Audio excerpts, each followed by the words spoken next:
کراچی کی تاریخی empress market ایک بار پھر خبروں میں ہے، جہاں مبینہ طور پر نایاب جنگلی جانوروں اور پرندوں کی غیر قانونی خرید و فروخت جاری ہے۔ شہریوں کا کہنا ہے محکمہ وائلڈ لائف کی موجودگی کے باوجود اس مبینہ کاروبار کو روکنے کے لیے مؤثر اقدامات نظر نہیں آتے۔ رپورٹ کریں گے سید وسیم۔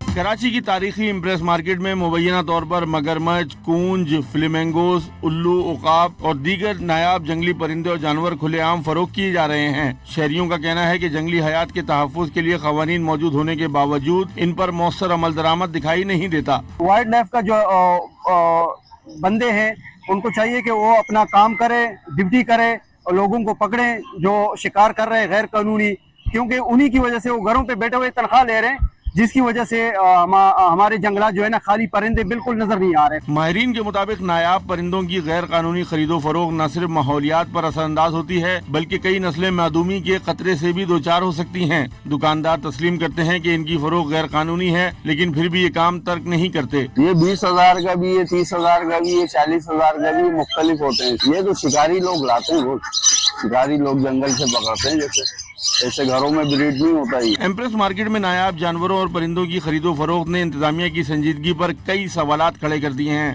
کیمرہ مین علی جان کے ساتھ سید وسیم، ڈان نیوز، کراچی۔